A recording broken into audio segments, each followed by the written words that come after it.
When I bet, I like getting something back, win or lose. That's why we're excited to announce our new partnership with Fanatic Sportsbook. It's the only sportsbook that gives you fan cash when you bet, win or lose.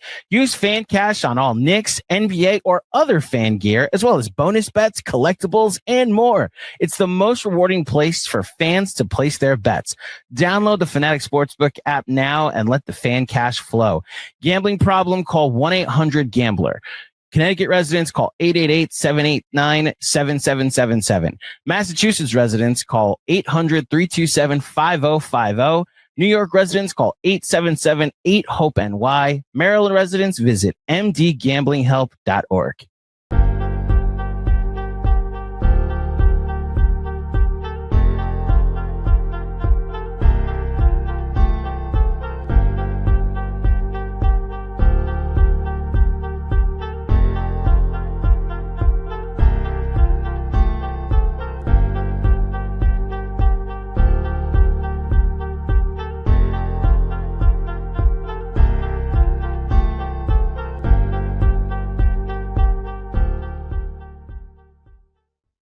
What's good, beautiful people? If you're listening to the sound of my voice, that means you are locked into another edition of Casual Friday on the Knicks Film School YouTube channel. We talk about the Knicks the week that was, the week that is to be on a Friday.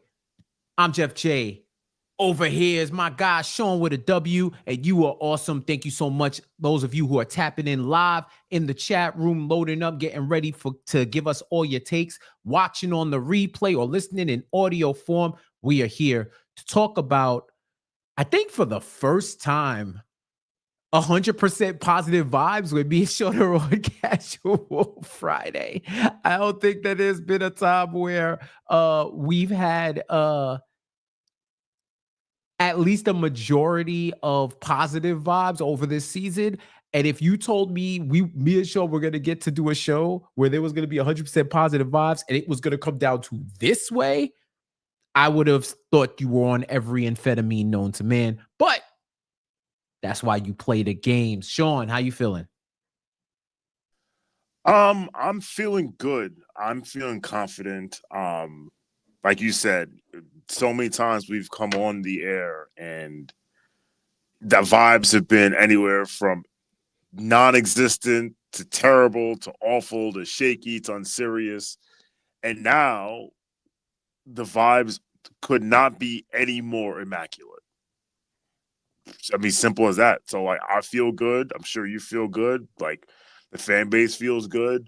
I know who's not feeling good. Those people in the Commonwealth of Massachusetts. But actually, you know who else feels good?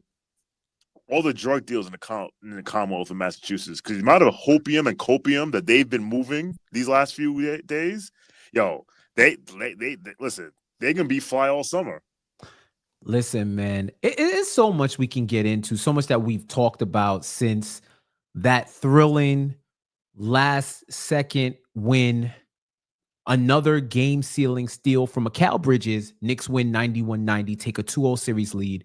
First team to come back, to overcome back-to-back 20-point deficits to win a game in the playoff history since this has been tracked, since like 96, 97. We don't know what happened. Somebody's going to have to go back through the archives to see if that's throughout the history of basketball. But since almost 30 years, that had never happened in this common era. And it's happened. And it's happened for a Knicks team that if you told me this would be possible for this year's squad, I would have had to see it to believe it. You feel me? Like I would have just had to see it to believe it. But it's real and it's spectacular, bro. It's real and it's spectacular. The Knicks are up 2-0 in the series after taking back-to-back games in Boston. And now they come home for, I don't think it's hyperbole, given everything and given the situation, the biggest Knicks basketball weekend this decade. Easily. Of the last, maybe this century. I think we can go to century. I tweeted earlier today that the atmosphere at MSG tomorrow night, excuse me, will be the most raucous.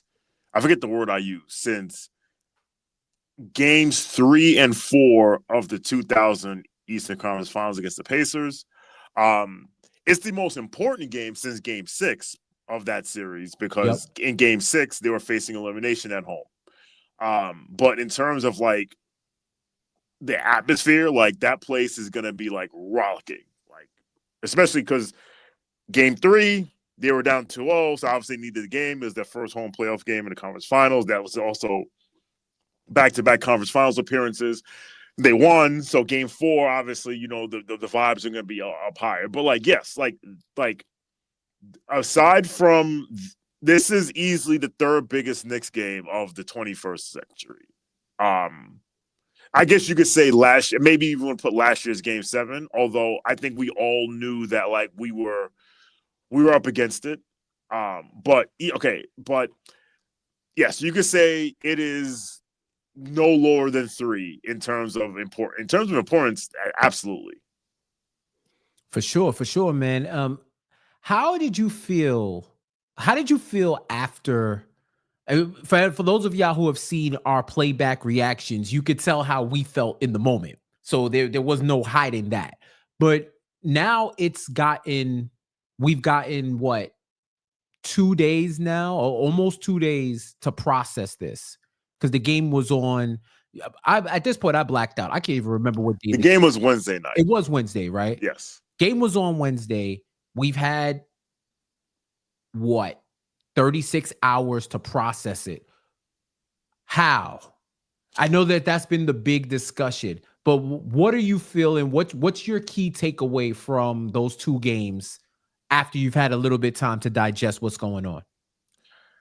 Biggest takeaway for me is that the Knicks had a game plan defensively to deal with this team, and it has worked. Anyone who tries to tell you that the Knicks didn't win these games, the Celtics lost them, the Celtics just were unlucky, the Knicks were lucky, the Knicks still don't have a chance, no. Like, the word I have used is Jedi mind trick. And because once the Knicks went away from their tried and true defense, drop coverage in the pick and roll of Cat, to switching everything. And I think this is the part that is being severely overlooked by many of the national media. Not some people are on it, but the wings' ability to help off of the shooters, to provide, they're helping off of these shooters to basically clog the lane, but they're also doing an amazing job of getting back to the guard of their guys on the perimeter. So when you run a pick and roll, let's say you run a high pick and roll top of the key with Jason Tatum, and so you have Cat in front of you, and you're like, I could beat him off the dribble, but then you look up and you see OG Anunoby and McAlbridge and Josh Hart, not with 1 foot in the paint, but like just close enough to the paint. And you're like, I can't get past these guys. They know what you say. I know what I'll do. I'll just take this step back 3 because we're the Celtics and that's what we do. And shout out to Tim Legler because he was all over this. Shout out to, and Jeff, you and I discussed this on playback, like this idea of 56 uncontested threes. And you've even said that there's a difference between a open 3 and an open 3 when a 6'9" OG Anunoby's flying by you. I'll even go a step further. There's a difference between an open 3 where it's like catch and shoot, you're wide open, you're like, right? The difference between that type of 3 and, okay, I'm around this pick and roll, I have Jalen Brunson in front of me. I don't want to drive to the lane. So I'm going to take this step back 3, which is not an easy shot. And because of that step I took backwards, yes, now you are more than 4 feet away from me. And yes, that is an open shot, and as defined by the NBA. However, that like a step back three is not easy. And they've been relying on so many step back and pull up threes. And the word of the week, variance, is not in their favor.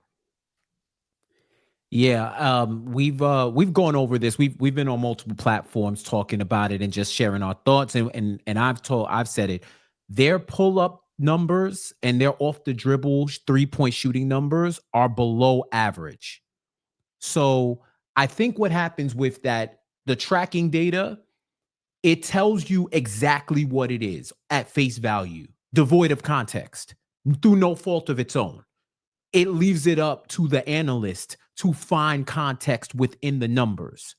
So if you just blithely and blindly just give numbers, hey, although Boston missed 85,000 free throws, about 75,000 of them were uncontested. And then we use this word uncontested, and it gives the connotation, oh, they just missed open shots. Oh, this too shall pass because they just missed open shots. And that shouldn't be an issue. That shouldn't really be an issue. But the problem is when you add the context and add the element of rhythm, this team is a rhythmic shooting team.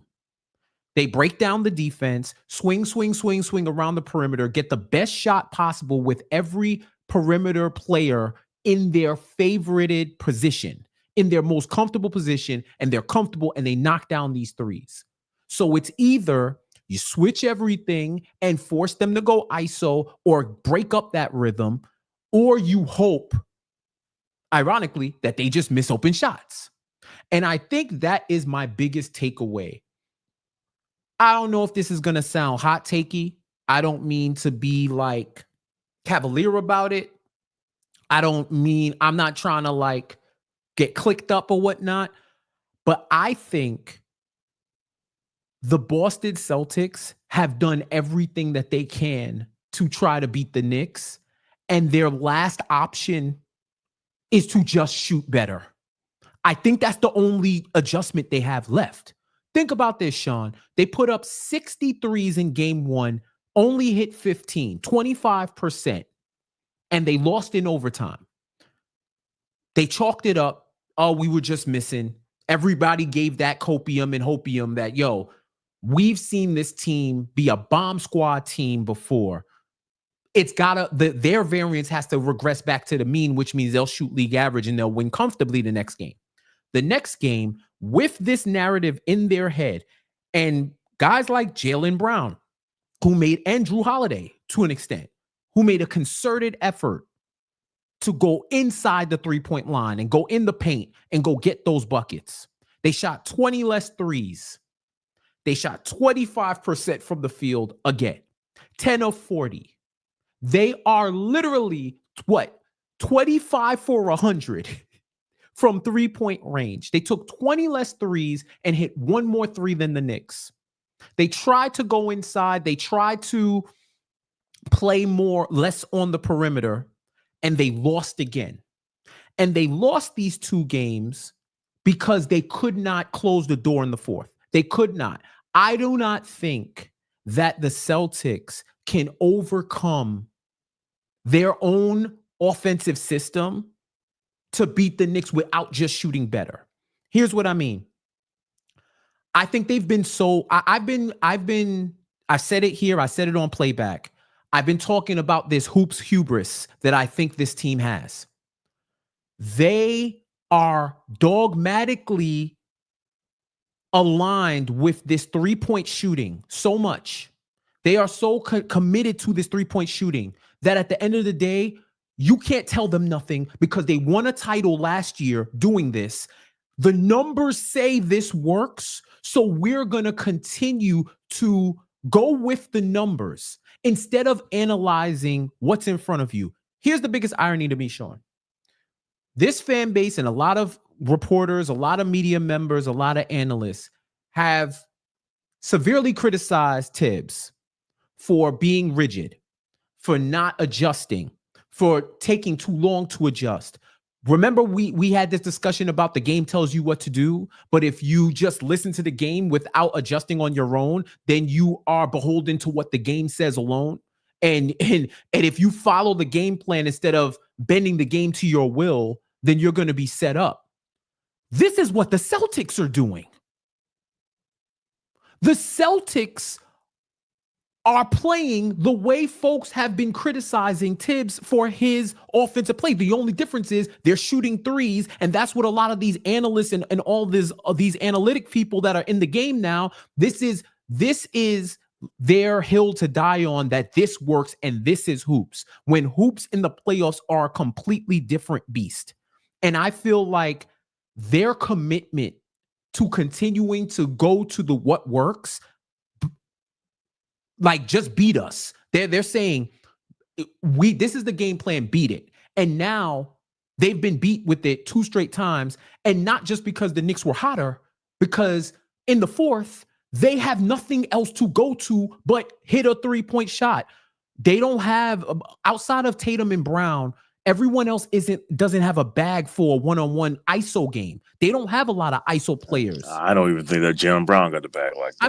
I mean, he might not have the bag, but if you say Jaylen Brown get me a bucket, I feel more comfortable about that than Drew Holiday on average, Derek White on average. Al Horford, that's not his game, at least not anymore, to go and get a bucket on ISO. Once you turn him into an ISO team, now you're playing into the Knicks' hands. So I think, especially when they went to hack a Mitch, I said, yo, they're pulling out different types of gambits. They're pulling out a Mitch gambit now in game 1. These guys are shook. The Knicks have disrupted everything that they've wanted to do, and they can't hold a lead. They get to the final 5 minutes. They know it's clutch time. I do believe there's a mental factor at play. I do believe there's a skill aspect to it where the Knicks are just built to be able to get those type of buckets in the clutch. And these are the type of buckets that you need to get in the playoffs. So overall, I do feel like I do not think the Celtics have another strategic play up their hand to try to defeat this team. I think at this point, they just have to play better. And I don't know if the play better button is going to get them 4 games, because the Knicks haven't played well either, but they are 2-0. No. I think the Knicks played all right in game 1. In game 2, they had their heads up their rear ends for 3 quarters. I also think that game 2's 3-point shooting served as more of a detriment than game 1's, because game 1's you could make the argument like, okay, these shots didn't go down, even though they were not as uncontested as the NBA and the media would have you believe. But game 2, and we were saying it on playback, game 2, they were getting like wide open catch and shoot looks and not hitting them. And I think that will empower Joe Mazzulla and the Celtics to, quote unquote, hashtag trust the process. Mm-hmm. Because it's very easy to say to yourself, because there was a couple like Derek White threes that were wide open, catch and shoot, that he missed. Like, he missed a 3, whipped it back over them, he took it again, he missed it. And I think that, and these are 25-footers, by the way, not at the line. No. These were at the line. No. The 2 I'm talking about, they were at the line. They weren't like but say that to say that may empower them to believe, like, trust the process. And just they will go down. The shots will fall. Now, I was watching yesterday's Le Batard show, and he had on Amino Hassan, and he had on Nick Wright. And Nick Wright made a very good point about how Dan watches sports, in the sense that it's like, it's not what Dan doesn't value what actually happened, as in he values what's supposed to happen. Like, right. The shots aren't going down, but they still go down. So we're the better team. And it's like, well, like you can look at point differential you want, like, score matters. And Nick Wright made a very good point. The analogy he drew was, if you play poker, and if you know you're the better poker player, and you have a hand, and you have a 60-40 chance to win the hand, let's say you're in a tournament. Yes, you can go all in, or you can bet that hand, bet it to river, what have you, but it probably makes more sense to fold, because you are the better player and you want to maximize the amount of opportunities. And because you're the better player, more often than not, you will win the hand against the superior player. Now, over 40, 50, 100 hands of poker, if you keep being aggressive like that on 60-40 hands, yes, you'll win most of them. But from one hand to another, you have to say, you know what? And as somebody used to play poker a lot, and he played in poker tournaments a lot. It's like, you know what? I think I can get this, but let me get to the next hand. I fold. And I think what will be the downfall of the Celtics in this series is if they say to themselves, all right, over time, this will work in our favor, instead of saying, okay, how do I win this game, and what do I have to do on this possession to get points? Because yes, 3 is more than 2, but guess what? 2 is more than 0. And when you, Jason Tatum, are wide open in the corner, and the closest defender to you is Jalen Brunson in the paint on the floor, my brother, that's a dunk. Because as much as analytics will tell you about 3 is more than 2, guess what? The most efficient shot in this game is, and always will be a shot at the rim. And if they continue, and I also think that if you want to talk about variance, like, listen, we saw this team. I remember DJ always said that number, 126 to 101 was the average score in the first 3 games we played against the Celtics. And because the Celtics got to step into wide open threes off of drop coverage. And I think part of them thinks those shots will start falling again. And the problem is, if they don't fall tomorrow, because listen, they could shoot 30% from 3 tomorrow and lose. And then at that point, now you're like, if you're the Celtics, your one job is, we cannot go down 3-0. We cannot. So how are you going to go about it? And honestly, I just think they just need to be more aggressive. And Nick Wright even said himself, like, Jason Tatum needs to push the "you can't guard me" button. That's what he needs to push. That, like, you have Jalen Brunson on you, you have Cat on you, push the "you don't guard me" button. And if they stop you, vaya con Dios. I agree with that. 100%. Yo, the beginning of the game, the wings were getting, Jalen Brunson and the wings were getting taken to the post like big brother, little brother. Drew Holiday started off posting up Brunson. He had, I think, the first 4 points of the game off of like post ups and taking him down to the paint. Then Brown was doing the same thing to Josh Hart. And then at some point, Brown kept doing it for the whole game, like at least in spurts, and Drew went away from it.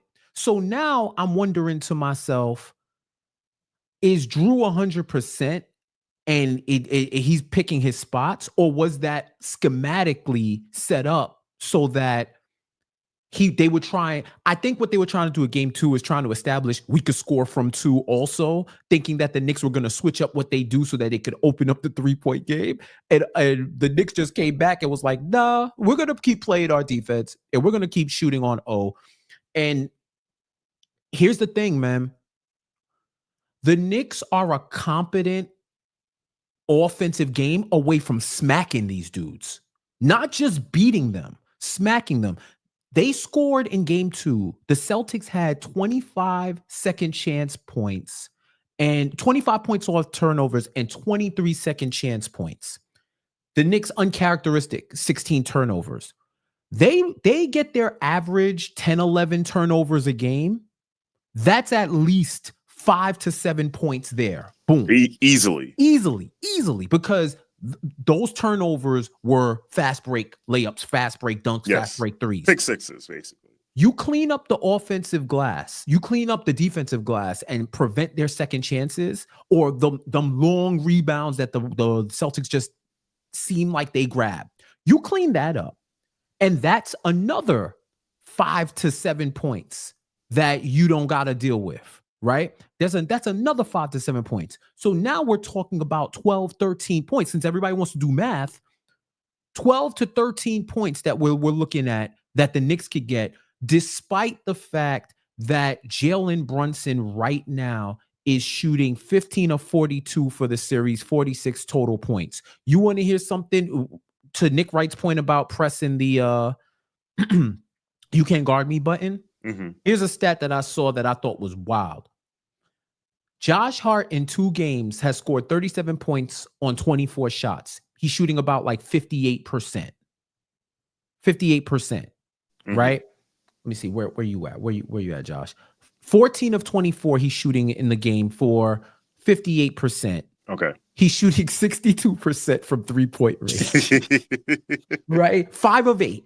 5 of 8 over 2 games. Jason Tatum has scored 36 points on 12 of 42 shooting. He's shooting 25%. 25% from, oh, my bad. Josh Hart's, it's not 5 of 8 from 3. I was looking at free throws. My fault. Oh, because but I bet it's not farther off. Let me run that back. He's probably Josh Hart is 4 of 11 Okay. from 3-point range in this series. I'll take it. 4 of 11. Tatum is 5 of 20, 25%. 12 of 42, 28.6%, 36 points. I think that outlines, you do got to play better. Because here's the reality, Shawn. Here's the things. We talk about X and O's and whatnot. Mitchell Robinson has been a game shifter. He has shifted the paradigm and the mood of the game the minute he comes in. I remember a lot of smart people said that he would not make a difference, probably because they didn't think he was going to be healthy, but they were like, okay, he plays defense. So what? It looks like defense is working. It looks like the defense is a big reason why they're getting back into this game. I don't want to hear nothing about missed shots. They're wearing these guys down. The physicality that they absorbed from the Pistons series, they're now exerting without beating people up. They're exerting it on the Celtics. This is wearing you down. The Celtics, for the most part, shoot jumpers with their legs outside of like Al Horford, right? Peyton Pritchard has a quick gun. Derek White has a quick gun, but they shoot with their legs. And over 4 quarters, if you have to continuously fight a team off to try to keep a lead, eventually you're going to wear down. Kristaps Porzingis and this illness that he has, we don't know how much stamina he has. He can be a game changer one way or another, but even in the first half of that game, of game 1, he wasn't as effective. Like to even have him on the court would probably be a positive for Boston because you got to respect his 3-point shot. He knows how to get inside, crash the boards, do all that type of stuff. But if he's not at 100% and the 100% is diminishing cardiovascularly, there's only so long Missoula's going to go with him before it's a net negative. And if you put Mitch on him, he's going to wear down even more. So you got Mitchell Robinson changing the game. They haven't had a significant contribution from the bench. Bench hasn't really contributed. Like Deuce had one good game, but they haven't gotten points like that from their bench. Their 2 top guns, Brunson and Cat, have each had one good game in one of the games. They were going into the 4th with Mikal Bridges at 0 points. And I think Cat was the only one with like 20 or more. Actually, no, Josh Hart was like the leading scorer. Josh Hart was the leading scorer, right? And he was the leading scorer of the game. The Knicks, we talk about this variance thing and the math thing and all of that. The Knicks have gone into these quarters holding on and then turned it up in the 4th. The same way folks have said there's probably going to be a game where the Celtics shoot lights out. We still have yet to see the Knicks game where Cat gets unleashed and he starts hitting threes. Jalen Brunson doesn't miss. OG Anunoby has been super consistent. He had 5 points taken away from him in that game for a 24-second violation and a dunk that I really wish would have counted, that I was hoping and praying would count. So the same way you could say the Celtics haven't played their best game, neither have the Knicks. But once again, they're up 2-0. So what do you expect, Shawn, coming into this game 3? I expect, because even like Brunson didn't play well game 2. Like he did well until the 4th quarter. Until the 4th. I honestly, part of me expects from the Celtics side, they're gonna again, I think they may try what they did in game 2 is like establish inside the arc, try and get some layouts. But what do I say all the time? People don't rise to the occasion. They sink to the level of training. And when this has been instilled in you, like this is the way, more threes, game to math, more threes. Like it'll be interesting. There will probably be an inflection point where they're going to look up at halftime and let's say they're like 5 of 20 from 3, which is 20%. And at that point, they'll have a decision to make. Are you going to go with what's got you here? Or are you going to listen to the game because the game is telling you what to do? So, look, I feel confident the Knicks can. Success is the Knicks leave this series, leave these two after these two home games. They're up 3-1. That's my goal. And to your point, if they get a better Brunson, if they get a better Cat, if they run the Cat Brunson pick and roll, I saw someone in the chat say that they can't necessarily treat Josh Hart like Ben Simmons. And if they realize that they can't, and then we get centers on Cat. And by the way, Cat is the TO and TO crime. Cat has been winning. Cat has been winning. Bro, he was destroying Al Horford. Like, it was to the point where they had to enact Shaq law on Cat. Like, Cat was complaining like, yo, I'm getting fouled. And they might have had to tell him, big fella, we can't call everyone. Yes. We're going to call a couple, but we cannot call everyone. You are destroying them. If we call everyone, we will not have a game. Like, that's how bad he was giving it to Horford. So when I look at what the Celtics have done, right, they want to get Cat into foul trouble because now they know. I think the one of the biggest benefits of the physicality of the Detroit series is now Cat has a familiarity with what's going to go down in the post. And I don't think that the Celtics are as physical in the post as Detroit. One, because I don't think these officiating crews are letting what was going on in Detroit happen in the post against the Knicks or the Celtics for that matter. It's being officiated a different way. And two, I just don't think Drew Holiday, I think Cat has finally learned how to assert his size. Like, Drew Holiday, those first 3 games was able to full arm extend, hold Cat at position. Can't do it anymore. They got to send 2. Al Horford cannot guard him one-on-one. So they got to get him out the game. Then when Mitch is there, they got to get Mitch out of the game. So they've been running the double big lineup and having them pick their poison. You still haven't gotten an efficient Jalen Brunson game. You haven't gotten a wire-to-wire Mikal Bridges offensive game. OG Anunoby's been steady. I think yesterday was like, he only had 5 points, but you know what he's giving you on the other end of the court, and he's become a threat. He's become a 3-point threat, which is awesome to see. The other thing that I see, Shawn, is we haven't had a third quarter of doom. Layup lines, baby. The layup lines may have eliminated the third quarter of doom. So what I'm looking for in this game 3, man, I think the first 5 minutes of that game, the first 6 minutes are going to be for the Celtics season. Because if y'all are listening to this and you're not from New York or you've never been in Madison Square Garden for anything, it just feels like a different environment in the Garden. It feels like there's stakes when you're in the Garden watching anything. The moment is magnified. And I'm not saying it, I'm not hyping it. You had to be in there. I was in there. I don't know, Shawn, were you at the game when Dante hit that shot? Yes, I was. You was. Yes. The ground moved. If you ever seen that Fresh Prince episode when he got into an earthquake for the first time? Yeah. The floor moved. I'm talking about, I was standing, I'm cheering, whatever. I'm standing still. The ground is jumping under my feet.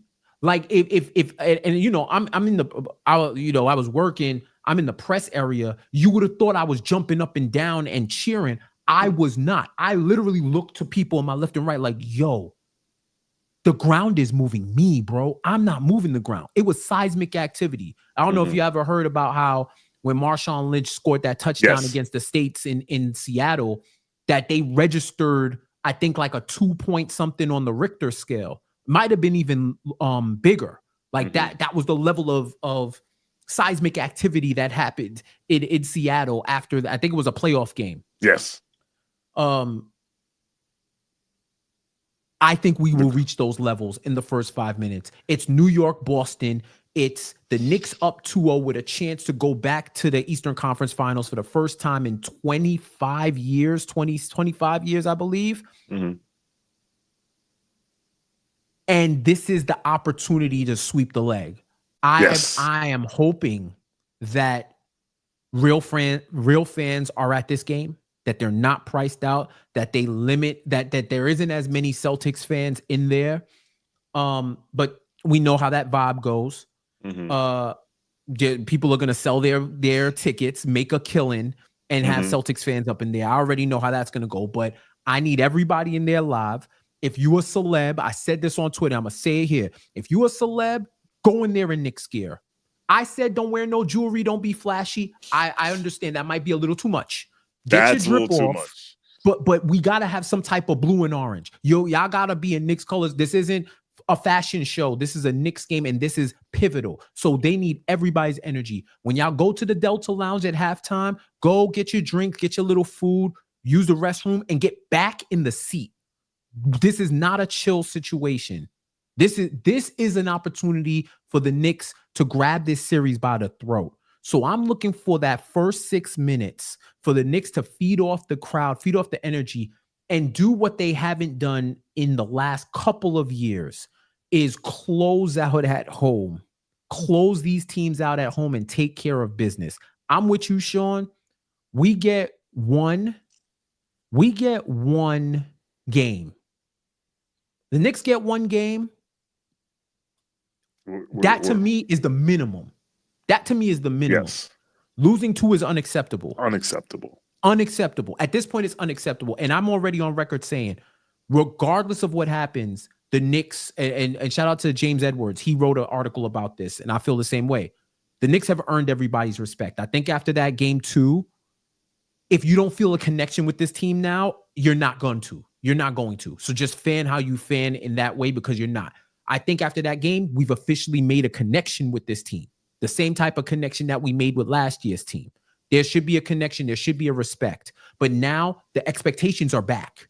It were tempered because we didn't know what to expect from these guys. If this is your identity, stick with it. Get one game, get game 3, and let's make it interesting. If you don't get game 3, get game 4 and win another road game in Boston and close it out. That's what I think. So it's funny because historically, and one day I will sit down and I will do the research. But historically, winning a closeout game 5 on the road is hard. Usually it's because that team, if a team can win a series on the road in game 5, that team doesn't have home court advantage. And usually what happens is that team, they lose game 5, they go home, they win game 6, and that's that. Very similar to Knicks Heat in 2023. We went down 3-1. We won game 5. They won game 6. I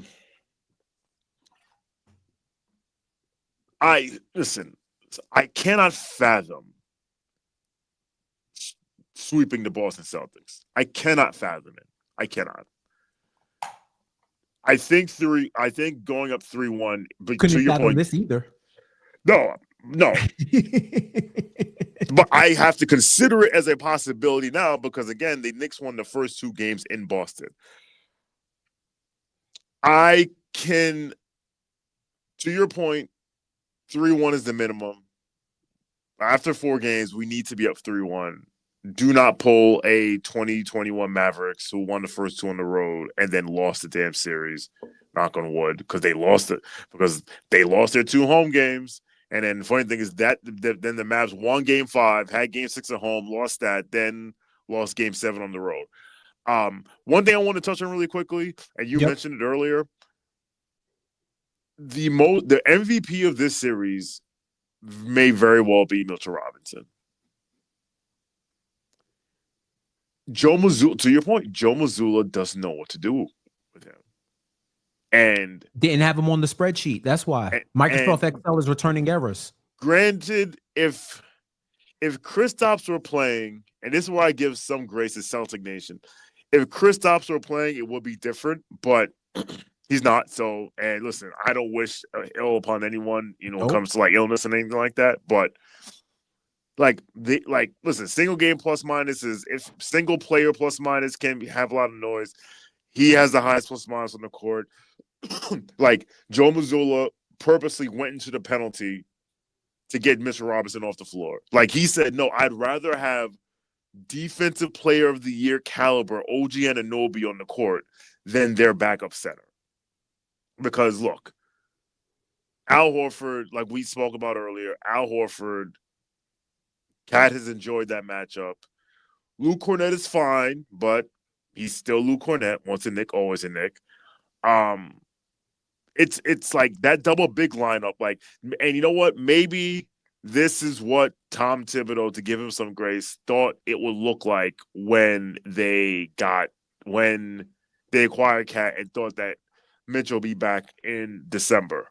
Mm-hmm. So, because even like they've just abandoned the drop. Because even like Mitch is good in drop because he can switch, like he can be in drop but like come out and contest. They've just abandoned it, and it's worked because it's either they get solid defensive matchups or we Jedi mind tricking them to take a step back three. So, shout out to Mr. Robinson again. This series. Excuse me. I don't know if this series can end in 4. I won't go that far. It could, because they're halfway there. But yeah, I'm saying to myself, but I don't believe listen. I'll take 3-1. Every Knicks fan will have been ecstatic with 3-1 after 4 games. Yeah, so I'll take that. Yeah, and I still, no matter how much banter or slander you throw at other teams, I still gotta give the defending champions some level of respect to say they gotta get one. They gotta get one. You know what I mean? I could not fathom a collapse like that. We talked about the math and all of that. They have to have a breakout game, one of these games. Or maybe the law of averages says that game doesn't come. That's the scary thing about dealing with this whole 3-point variance thing. There is odds. You spoke about poker. How many times you got to sit and sit and sit until you get the hand that you're comfortable playing, right? But it's a high percentage hand, so you're going to go with it. You playing 7-5s, you're a psychopath. You're asking for something bad to happen on that hand. So playing the variance game and just going by the law of averages, there is going to be a game where they explode. Here's the other thing, though. What if that's the game where the Knicks also explode? Yep. There's so much in the realm of possibilities where it all comes back to basketball as an art based on innovation and creativity. And yes, there's a lot of strategy involved. But at some point, you just got to get a bucket. And at some point, you have to take advantage. And it's going to come down to whose team is better. And we've heard throughout this whole series, the Celtics are the better team. The Celtics are the better team. The Celtics are a better team. All the Knicks have to do is be a better team for this series. Because they're 2-0 against the top 3 teams in the NBA in the postseason. All they have to do is have more points than the Celtics twice in the next 5 games. Results over process. They just need to win 2 more games over the next 5. Yes. To go to the next round. That's as simple as it is. And they've already won twice. They've already won at Boston. They've been kind of shaky at home. I mean, shoot, they're 1-2 in the playoffs at home. And it is what it is, right? I don't think that they can sweep them. I don't expect it. No. At this point, I don't care what we think. I don't expect it. But this is why I say, Shawn, this is why you play the games on the court and not on Microsoft Excel, not on a spreadsheet, not in a regression model. Because at some point, you're not sitting there. These aren't baseball managers. You're a basketball manager. You're not sitting there with a real-time predictive model telling you everything that you're supposed to do. And remember, those are predictions. Those aren't facts. So if your guys still have to hit the shots. And if they're not hitting the shots, and if y'all are going to be so stubborn as to saying, oh, these shots are going to go down, we're going to take over the Garden, these shots are going to go down, they're going to end up going home without the Knicks after 4 games. They're going to go home and their season's going to be over. So I am so interested to see what the adjustment is. Is the adjustment we going to cut down? Because you can argue, Shawn, that was the adjustment. To cut down the threes a bit. And they still did it. They still went on their run. They still got their 20-point lead. And I watched the last 13 possessions of the fourth quarter. Mm-hmm. Lot of threes, a couple of in the paint shots, 25 footers just because. And I get what they were trying to do. It was like 6. So you're trying to get that game breaker 3 to like stretch it to double digits or whatnot. But who's to say y'all couldn't go inside and score? I mean, it is what it is. This is their strategy. This is what they're going with. I don't think they're going to make adjustments like that. But I am interested to be proven wrong and to see what the major adjustment is other than, we just got to make shots. And even then, y'all still haven't seen this team quietly. And we'll go to the super chats, GMAC, after this. Quietly, the Knicks unlocked something else. They brought Brooklyn Bridges back in the fourth quarter. He was running the second unit like we all imagined. When Tibbs took Brunson and Cat out to start the fourth, and we had, what was it, Deuce, Mitch, Hart, McHale, and I think OG or Payne? I think it was Payne. Yeah, no, it wasn't Payne. It was OG, right? It was OG. It was basically the Hodor lineup. The Hodor, yeah, it was the Hodor lineup, right? And they ran that, and everybody was like, we were where's Brunson and where's Cat? Like, what are you doing? And they're running the offense through Mikal Bridges, and he scores 14 points in the fourth quarter. Now, what do the Celtics do if the Knicks say, hey, why don't we do this to start the second? Because that was another adjustment. Actually, you brought up Nick Wright. That was an adjustment Nick Wright made, a suggestion he made to start Mitchell Robinson after the 2 minutes of the first and the first 5 minutes of the second. That way, that's a cushion of time where Mazzulla will not go to hack a Mitch because you don't want to be that early in the penalty. Yes. But knowing Mazzulla, he might just do it because he's like, I just need that man off the court. Which is by insane. Hook or by crook. I just need that man off the court, and Tibbs ain't going to take him off until you get in the penalty. It's insane. There's a lot of interesting things. I'm excited, man. We're going to be at game 4. Definitely. Mm-hmm. Yes. We're good fathers. So game 3, we're very doubtful for game 3. Everybody, kids have something going on Saturday. So very doubtful. Very doubtful. But game 4, we in the building. If that is for a sweep, y'all think today is going to be crazy? Tomorrow's going to be crazy? Saturday? Monday might look like Escape from New York if the Knicks win. That's all I'm going to say. And if it's for a sweep, either way, it's going to, I'm so excited because this was nowhere in the realm of our possibility and we here now. Yep. So, all right, let's get to the super chats.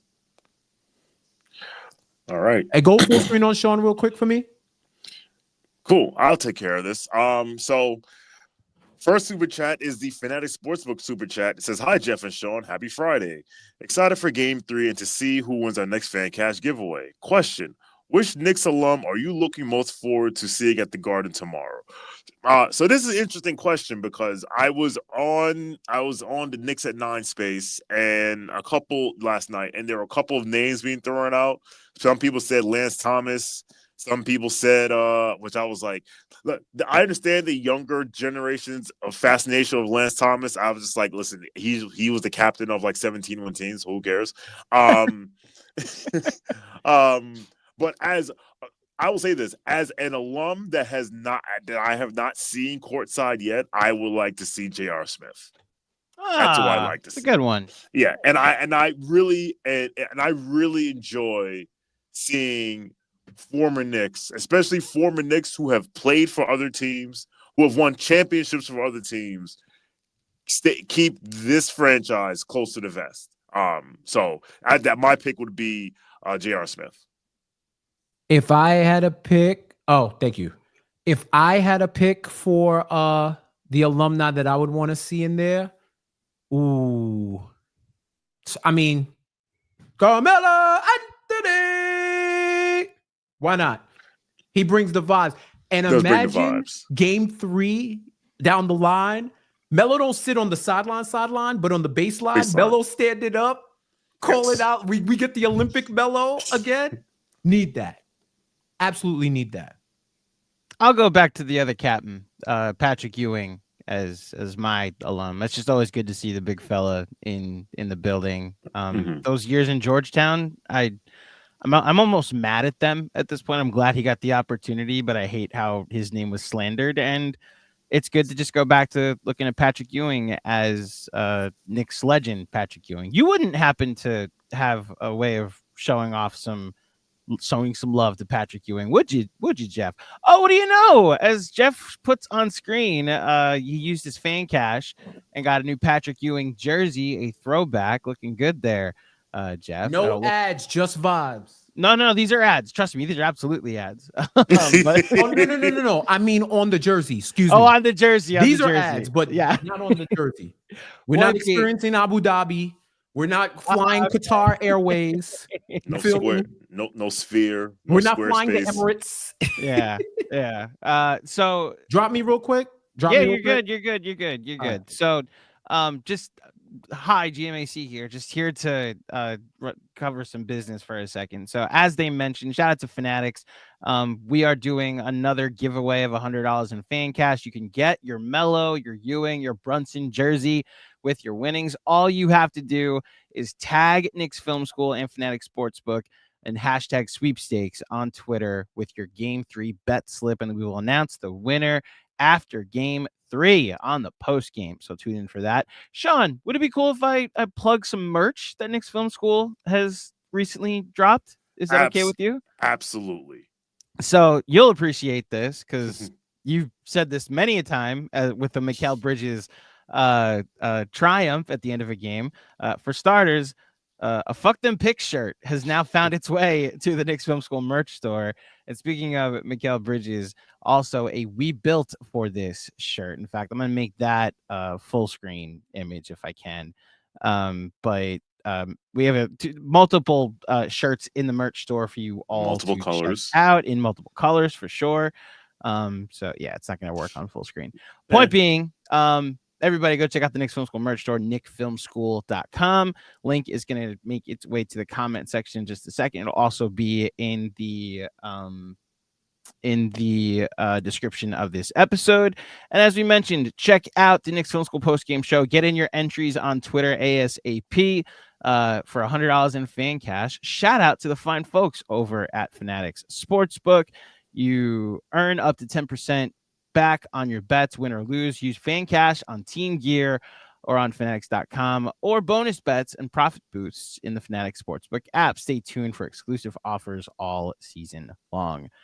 Okay, Shawn, I think I may have to join you for the rest of this. Let's do some super chats. Shout out to responsibilities. Shawn, This super chat is for you.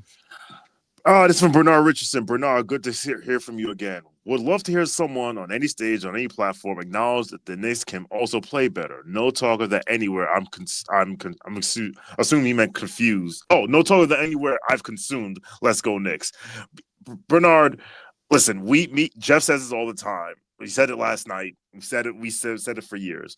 The Knicks are just used to being – the basketball community is so used to the Knicks being a laughingstock, to being a punching bag, that it's hard for them to fathom that the Knicks could be doing something that's contributing to the foibles of the Boston Celtics.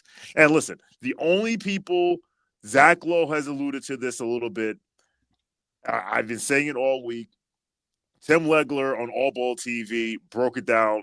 Benji retweeted it earlier this week about what the Knicks are doing. But yeah, like, first of all, if you are an analyst that is paid or is compensated by, or you one day desire to be compensated by the Boston Celtics organization, you're just gonna hear that we suck. But listen, happiness equals reality minus expectations. And all year, the Eddie Houses and the Brian Scalabrinis were the ones saying we don't belong in the same court of these people.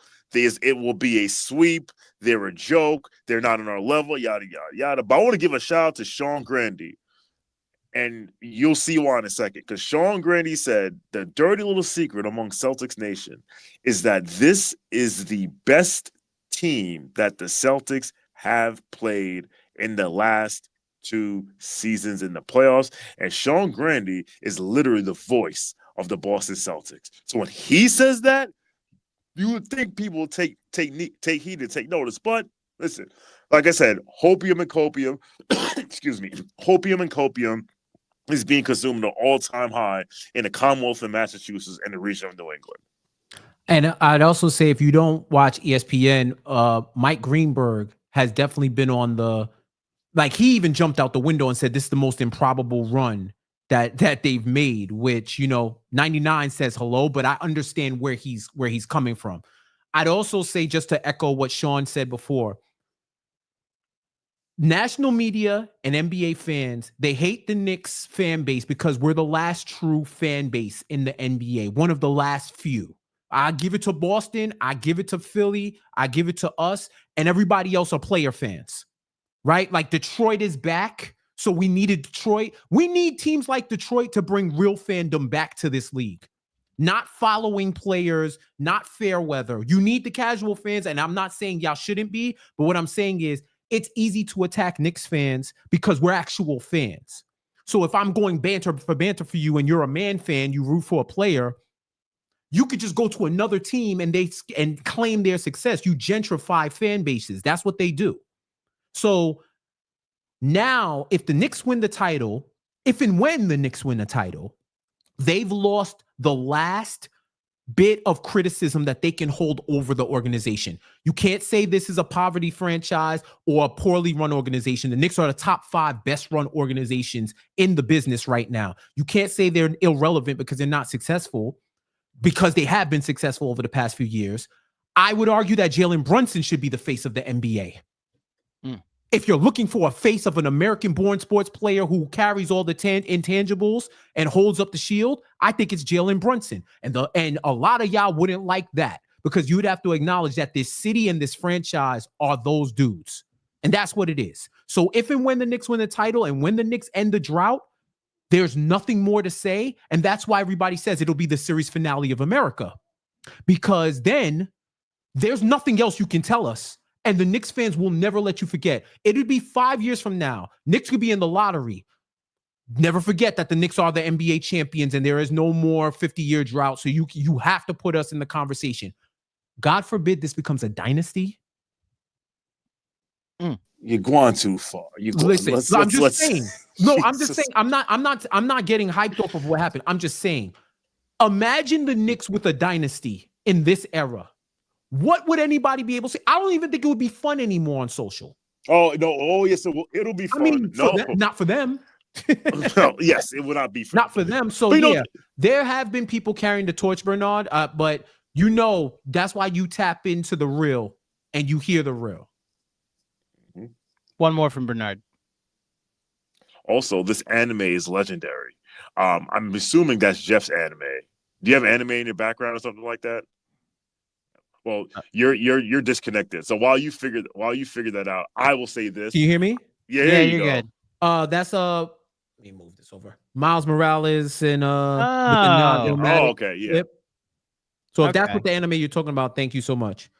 My There system just collapsed. Like, this is John's juju, because didn't this happen to John after game 2? His mic arm broke. Yeah, bro. You started talking about Dynasty, and your computer was like, "You need to settle down, Beavis." That's what happened. All right.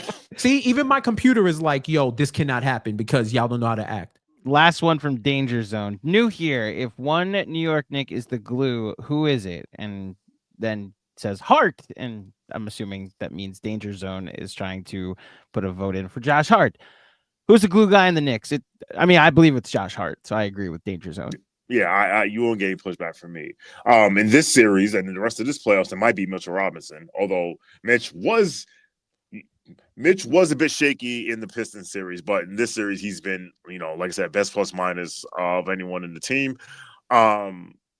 It's Josh Hart. Because as I say all the time, championship teams have guys like Josh Hart, guys who are willing to do things that others aren't willing to do. So yeah, no pushback from me. Yeah, hell yeah. I'm with that on that. Josh Hart 100%. And he's the guy that's on the front lines anytime any of these players are getting criticism. You got to have a guy like that. Love it. Love it, fellas. Is that it? That's it. Yeah. All right. Thank you for joining us for Casual Friday on the Knicks Film School YouTube channel. Like this video if you love what you're hearing. Comment, subscribe, tell a friend to tell a friend. Grow our community. If you want that real Knicks talk and NBA talk, we are here. We got a Patreon full of exclusive content. We got the partnership with Fanatics. We got Game 3 watch party at T-Square Social tomorrow at 3:30. If you don't got the bag to get in the garden, you got drinks waiting for you at T-Square Social. So make that happen. Go Knicks. Do not let anybody tell you that you cannot be happy and root for your franchise, because only one team is winning it. And until the Knicks are out, we are all in. That's how you fan. F anybody else telling you different. All right?